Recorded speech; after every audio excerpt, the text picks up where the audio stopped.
What is up, guys? It's the Sound Alchemist, part of One Mind Syndicate, and today I'm back to talk about Warhammer 40K. Recently, we've seen the discourse, the topic that has come up in waves over and over again and just doesn't seem to go away, and that's female Space Marines. When it comes to this topic, people have very strong opinions. Should it be a thing? Should it not be a thing? It goes against the lore. Well, the lore is always changing and it's ambiguous. And what this does is it leads to a lot of people talking to people, and that's what I've been doing. Over on Twitter, one of our followers, one of our subscribers, Island George, has told me of a way that we could integrate female Space Marines into the lore while staying true and accurate to already established lore. So let's go ahead and dive into this topic. So Island George says that one of the ways that they could integrate female Space Marines is through the use of Erda, the mother of Primarchs. Now, if you guys have no idea who Erda is, I understand. She's a relatively new concept, new idea, new character put into the Horus Heresies, and she is a perpetual, a scientist, and potentially maybe even a lover to the Emperor of Mankind. They worked alongside each other to create the Primarchs, using the Emperor's genetics and Erda's genetics to create the 20 Primarchs we know. However, throughout the lore and the history of 40K, Erda did not want these Primarchs to be used as tools of conquest and war, so she kind of worked alongside Chaos inadvertently to spread the Primarchs, and obviously they were flung onto the worlds where they kind of were raised. So yes, she is the reason why they were created, but she's also part of the reason why they were spread apart and tainted by Chaos and whatnot.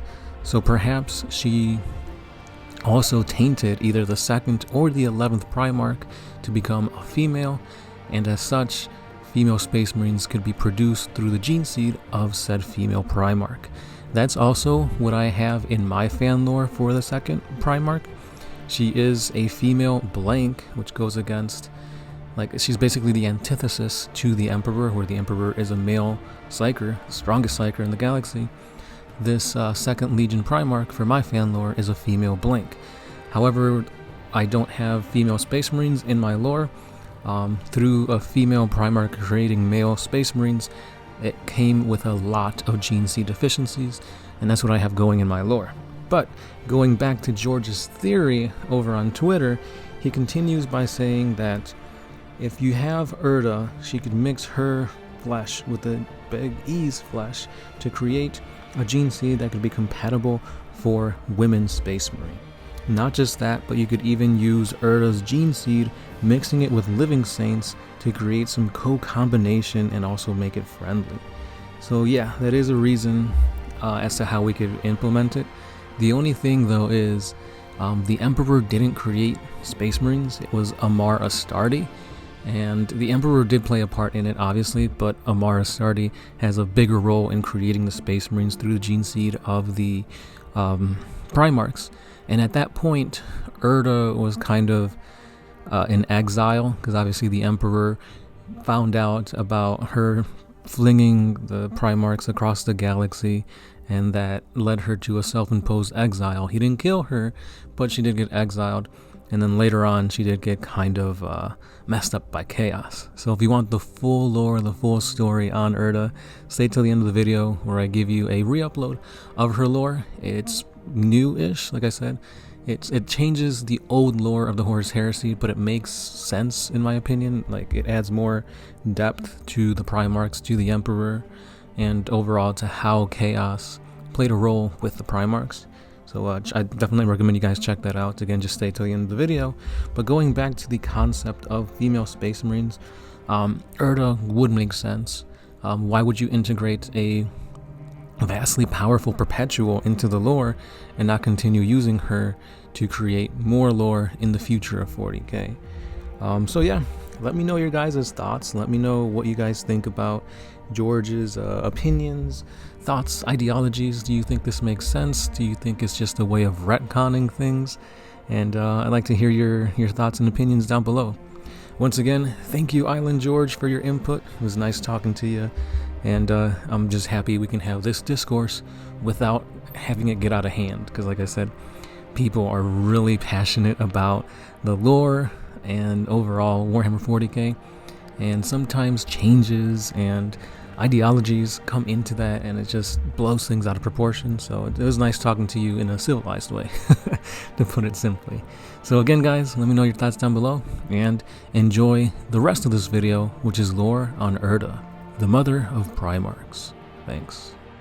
Besieged by horrors across the stars, as well as the demonic, humanity could not prosper.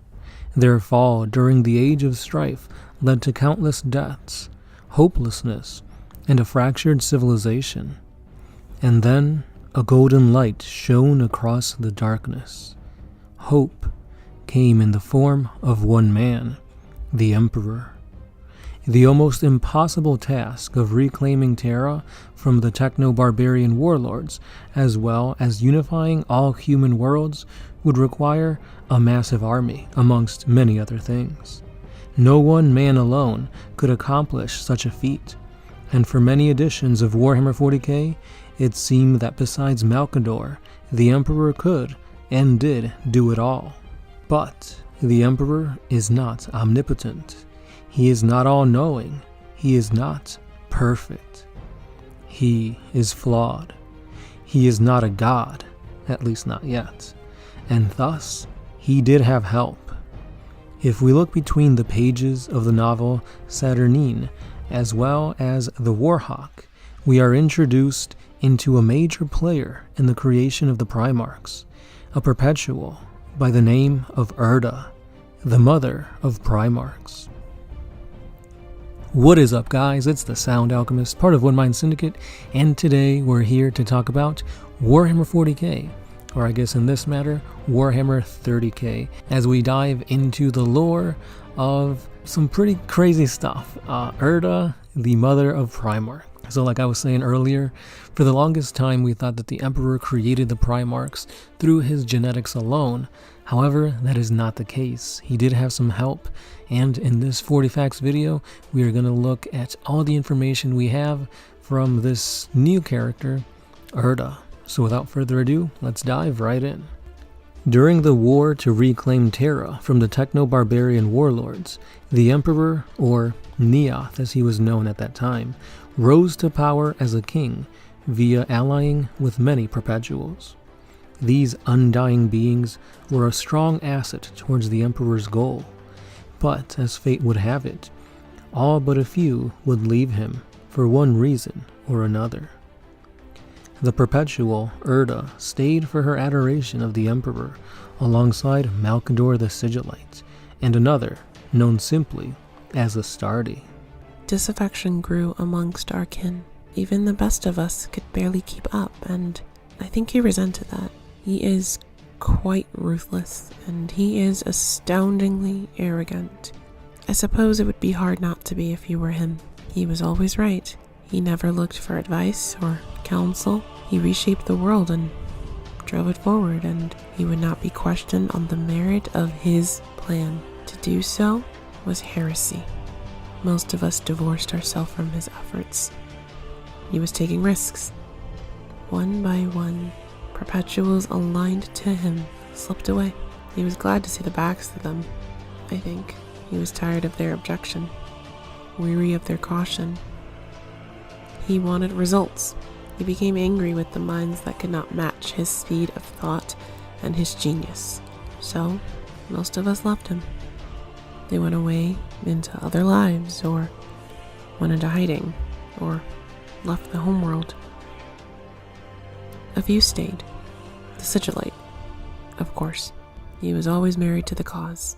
In an effort to circumvent this loss of manpower, the Emperor began the Primarch Project. A plan to artificially create 20 loyal warriors was sent into motion. Erda, alongside Astartes, helped create these demigods, but even with their genetic expertise, the Emperor could not finish the Primarchs as he intended. He needed a particular set of gene stock, Erda's genes, and so the Emperor combined his own genes with that of Erda, and thus the Primarchs were born.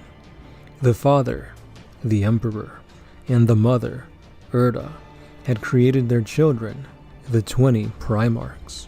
Even though Erda and Neoth birthed the Perpetuals into existence, They each had a different plan for them. The Emperor needed the ultimate soldier to force humanity's evolution, but Erda wanted the Primarchs to become more human and less like tools to be discarded after their use. In an effort to save the Primarchs, and in return save humanity, Erda unknowingly became the conduit of the Chaos Gods, and caused the warp tear that flung the Primarchs across the galaxy. After this massive blow to the Emperor's plans, she fled and cast herself into exile. Angered at this betrayal, the Emperor chose to simply move on and not punish her, even after finding her whereabouts. Could this be due to love? Was there something more going on between these two perpetuals? Only one can assume. Years later, during the end of the Siege of Terra, Erda was approached by an Astarte of the Word-Bearers, Erebus. This chaotic marine came after Erda's power through joining chaos. She refused, and Erebus had no choice but to force her, and so he summoned forth 4 greater demons of chaos, each one pertaining to the one of the 4 chaos gods.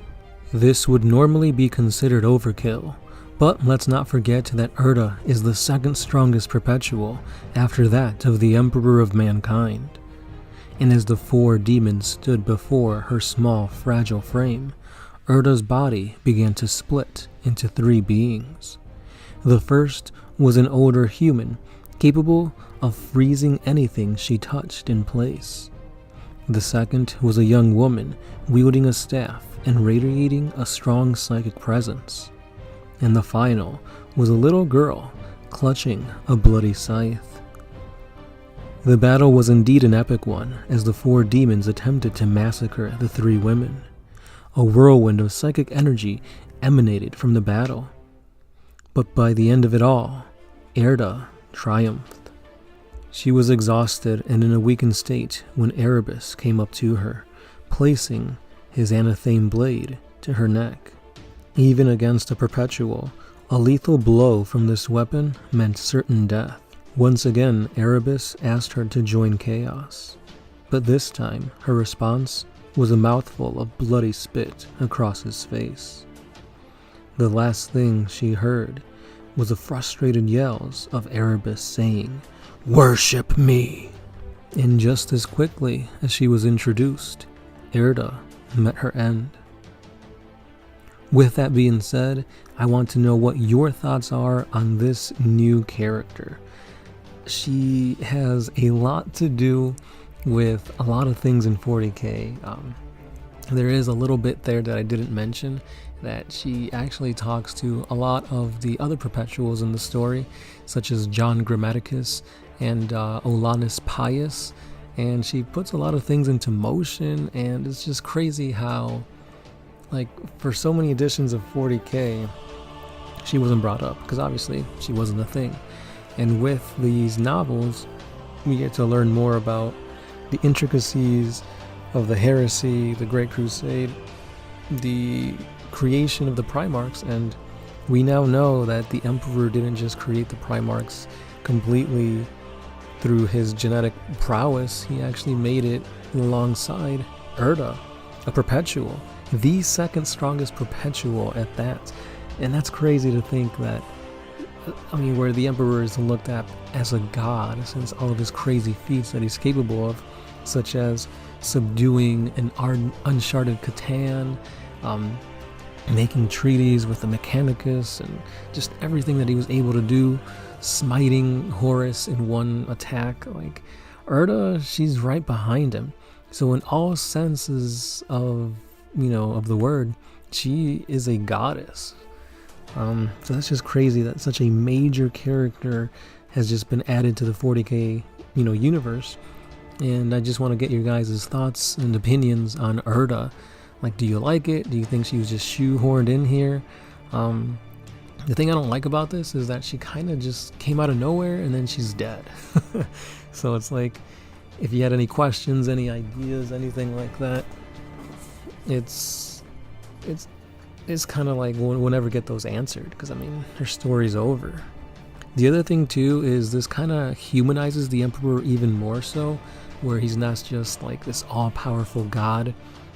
He does have flaws, as we've seen time and time again, with the Emperor keeping secrets from his sons, and we now know that it wasn't chaos 100% that, you know, flung them into the various corners of the galaxy and had their way with the Primarchs. It was Erda, and she had good reasoning towards doing so, because where the Emperor wanted the Primarchs to be kind of like the Astartes, a tool towards a means of an end, to be discarded after use, kind of like with the Thunder Warriors, where she saw them as kind of children, really. Like, she wanted them to live their lives and still usher humanity towards the next step in evolution, Homo superiors, as she called it, which surprisingly is the same term that Magneto used with like the X-Men. Whereas yes, they're mutants, but they're Homo superior, they're better, they're stronger than humans, and they were seen as the next step of evolution. So that was pretty cool. And then also, like, was the Emperor in love with Erda? Like, were they together? Maybe, because I mean, they're perpetuals, so they've been along for a long time and living life. Maybe they had a thing or two or something, and I mean, the whole creation of the Primarchs must have meant something to the both of them, perhaps. Continuing on with that, like, her being the second strongest perpetual was pretty badass, because honestly, like, we saw her take on 4 greater demons of chaos. Now, that is not a feat to just simply overlook, because when you think about it, Space Marines struggle to take on 1. Chances are they can't do it. Grey Knights, with much difficulty, can take out a greater demon. And of course, Primarchs can barely take out 1 greater demon, as we've seen with the whole rivalry between Ka Banda and Sanguinius. So, Erda taking on 4 of them and coming out on top just shows you how strong she is, and that also kind of scales us as to how strong the Emperor is. Probably in his prime, he could have taken on all 4 of those greater demons, I mean, with slight difficulty, I'd say, because where she kind of struggled to do it, we saw her that she was at a very weakened state to where she couldn't defend herself against Erebus. We know that the Emperor took out Horus, who was empowered by all 4 of the Chaos Gods, so again, that kind of shows you the strength of the Emperor as well as Erda. And lastly, the last thing I want to talk about is that perhaps she must have done something, some tempering with maybe the 2nd and the 11th Primarch to make them do whatever it is they did that allowed the Emperor to rid them from his Great Crusade. Like, the Edict of Obliteration completely erased them from existence. Maybe that was Erda's doing. Maybe she had some type of failsafe implanted into these 2 Primarchs, and maybe that's why they're lost and forgotten. Maybe they're out there still alive looking for her or trying to resurrect her in some way. And also, maybe that means that 1 or both of these Primarchs were female, since obviously you can't have 20 Primarchs being all male when half of that was Erda's genetics also implemented into the mix. So perhaps we do have a reason, a way to get female Space Marines. Shocker, right? So, a lot of things to talk about, a lot of things to think about. I really want to get to know your guys' thoughts down below. So let's keep the discussion going, let's keep the conversation going. Let me know your thoughts on Erda, the mother of Primarchs, the 2nd strongest perpetual, and I'll see you in the comments. Thanks again for listening, guys. If you do like what we do here, hit that like button, subscribe, because we keep putting out 40K videos each and every day. And if you guys want to go that extra mile, we do have a Patreon page where you guys can pledge a simple $1 a month, and that really helps us in giving you guys these videos. So, if not, I understand. Share, like the video, and I'll see you in the next one. This has been the Sound Alchemist, part of One Mind Syndicate, and I'll catch you then. Peace.